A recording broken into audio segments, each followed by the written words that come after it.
farmaajo gurigiisii gabay guri kale waxba tana gurigaaba naga saagaan war naga saagaan war Soomaali baabaaday Soomaali alwaq waa baabaaday dadka ku nool magaalada Ceelwaaq ee gobolka Gado ayaa ku waabariistay murugo iyo tiraanyo ka dhalatay dad lagu xasuuqay duleedka magaalada bulshada magaalada Ceelwaaq iyo marxuumkii ugu dambeeyay ee laga soo helo hog ay ku aaseen ciidamada Kenya ayaa meydkiisa saaka la soo gaarsiiyay gudaha magaalada Ceelwaaq meydka marxuumkan ayaa waxa ka muuqanayay rasaas daran oo madaxa ka haleeshay waxa uuna ka mid ahaa marxuumkan 4 qof oo ay nolosha ku kaxaysteen ciidamada Kenya marka laga tago dadkii ay deegaanka yoodo ku xasuuqeen qaar ka mid ah ehelada dadkii lagu xasuuqay duleedka Ceelwaaq ayaa fariin tiraanyale u diray dawladda Soomaaliya waxa weeye waa burcad mid dalka u soo duushay waa ayaga dad dalkooda iyo diintooda iyo islaamnimadooda ay fiican tahay baan ahayn waxa weeye dawladda Kenya lagu sheegayo waxay nagu wadaa inay dadka naga iibsato line way ka baxday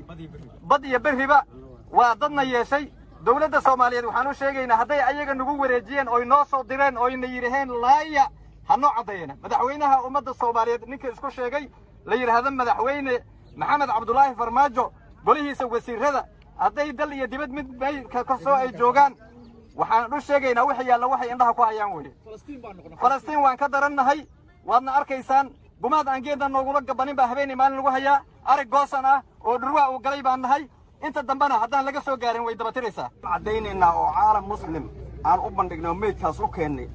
allah u naxariista cabdullaahi warsamo ama la cilmi waxaan u keennay halkaas cadayn islaamka caalam muslim in la arko waxaa dishay ciidamada Kenya oo si bareera cad oo kasse u dishay oo kama ahayn marxuumkaas ilaahay baa og annagana waan ognahay siyaasad ma gelin allah u naxariista waa nin dhalinyaro oo 20 jir oo xoolo jir oo tuulada iyadoo degan oo cadaynayna oo ilaahayna uu ummadana og tahay dhagta waa bariga daraa subaxay tuulada weerartay xabadu waraysan waxa ku dhacday cabdullaahi warsamo abayl aabiis iyo 2 nin oo kale oo dhalinyarana waa afduubatay oo ayadoo jijibisay oo garbaduub u xirtay la tagtay 3 gaari ayna wateen waa ciidamada DF oo Kenya waa cadayn meydkan waxaan ka soo qaadnay 10 kiiloomitir meel u jirta gudaha Kenya oo jidka Alango marka lagu baxo meesha la yiraahdo xuduudka Kenya 10 kiiloomitir meesha la yiraahdo Liverpool ka soo qaadnay aad ogtihiin oo ayaga oo mooto iska saaran oo xamaalatay u dileen kuwa kale masaakiin oo shan jir ay naga dileen hadda koor waa ogtiin buusaar waa ogtiin maalin walba farfadhuun toon ay maalin dileen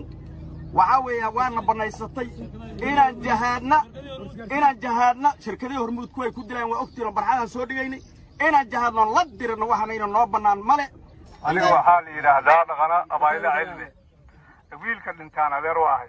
2016 waxay dileen wiil aniga aan dhalay gaalada ku dishay buusaar haddana shalay oo taariikhda ay 23 bishii sagaalaad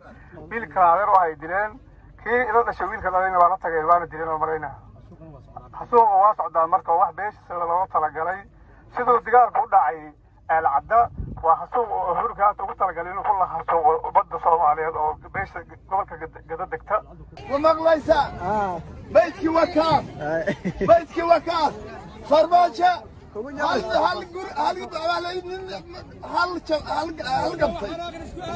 قرقي سنك وقرقي كلا وحمدتنا قرقي نقا ساقان ورنقا ساقان والسوالي باباضي سوالي الله وباباضي تيقى الله وباباضي العدى الله أرسل هيا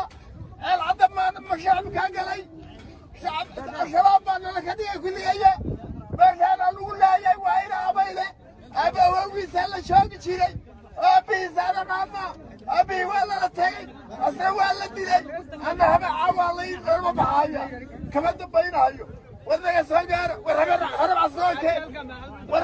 والعيلة بلك هي بيسارة والعيلة بلك جتك كشرة أمريكا وحبتني وأنا حبتني بقصرية بالله الله يركضوا في الهيا وجتك كشرة وحكوتني بهيا أنا dhinaca kale gudoomiyaha degmada Ceelwaaq ayaa sheegay in ciidamada falkaasi geystay ay yihiin kuwa si sharci darro ah u soo galay dalka oo aan ahayn amisoonta joogta. ninka meydkaana shalay galabtii ayaa la soo helay shalay galabtii baa la soo helay saddex qof oo kalena waa maqayb dawladda Kenya waa la wadaagnay ciddii geysatayna waa u sheegnay waxaan la kulannay shalay madaxdii degmada Alwa Kenya ayagoo dhan ama military ha noqdo ama maamul ha noqdo antaba waa la kulannay waxaan u sheegnay sidii dadka loo laayay